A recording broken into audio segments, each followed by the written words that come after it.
everybody. Thank you for joining me today. My name is Dan. I'm with Austin Self-Defense. I'll be covering 3 different stances that we work with Krav Maga.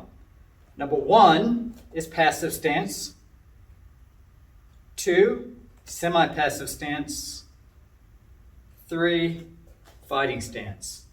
Now, passive stance, the reason why I'm in passive stance anyway at this point is I didn't perceive the person in front of me to be a threat before they launched their attack, or I never saw the threat coming in the first place. It came from the side, it came from the rear. I never saw it. That's the whole reason why I'm in a passive stance. Otherwise, I wouldn't be in a passive stance. And passive stance could be anything from standing here with your feet shoulder width apart, hands to your side. It could be your legs crossed, your arms crossed, leaning up against a wall. You're at an ATM machine, sitting on a park bench, laying on the grass. It just means you're unprepared. In class, when we do semi-passive stance, we're starting feet are shoulder width apart, arms to your side. Number 2, semi-passive stance. So with my feet shoulder width apart, if I'm right-handed, my right foot goes slightly back, not past my front foot, so it's only halfway the distance of my front foot. I'm still squared up, my shoulders and hips are squared, my hands are chest height, elbows are down, protecting my rib cage. So from a side view, it looks like this, where my feet aren't past the other foot, it's only halfway back. My hands are chest height, palms facing forward, fingers facing the ceiling. And what this does, it makes me look non-threatening.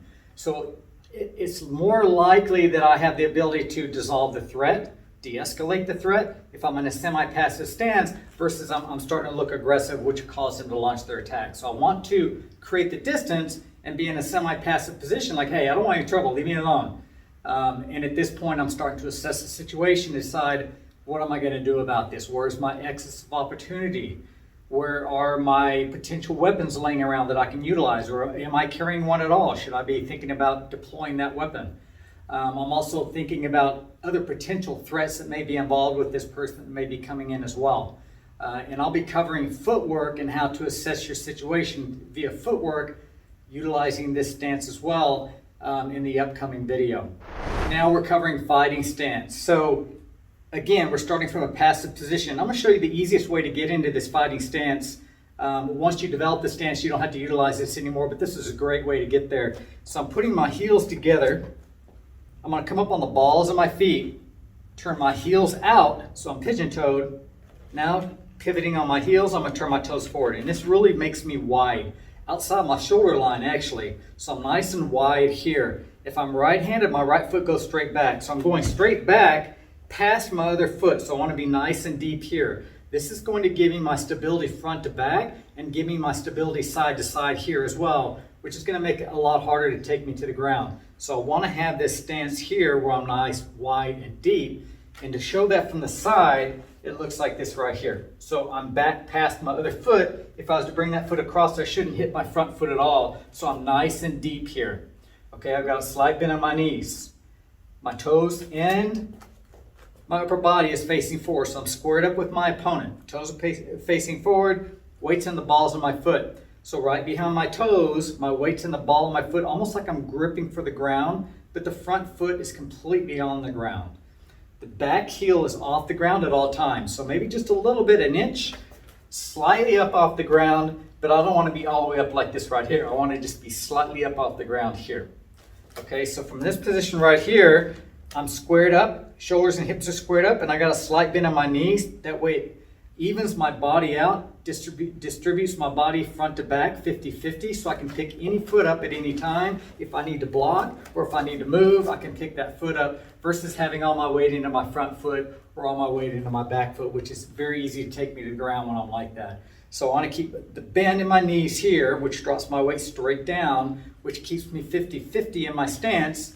And again, hips and shoulders are square. Instead of here, semi-passive stance, I'm just going to make a fist and I'll be at chin height now, so I'm not much different from a semi-passive position. So you can see from semi-passive, I was actually ready to fight, it just didn't look like it. But I'm chin height, elbows down, protecting my rib cage, and this is where all my strikes come from. This is where my blocks, deflections, everything comes from right here. And from a side view, we're looking at fists are 8 to 10 inches out from our face. So we've got some nice distance from our face, we're not here, okay? If somebody hits your own fist and you're this close to your face, that becomes a weapon for them. I want to keep it out here, and also that allows me to reach out to do my deflections as well much quicker. Anything coming in on me, whether it comes circular motion from the outside as a block or coming straight in as a deflection. So from right here, my feet are slightly back. I've got a wide stance, side to side, front to back. My stability is here. Fists are up, chin height, elbows down, protecting the rib cage. Okay, so there you have it. Passive stance, semi-passive stance, and fighting stance. If you think this video has helped you in any way, please like the video. If you think of anybody else you think might benefit from this video, please share the video and certainly subscribe to the video. We're going to have a lot more videos coming up as well. The next one in line with this one right here will be movement, which is going to go hand in hand with stance. So I look forward to seeing you then. Have a good day.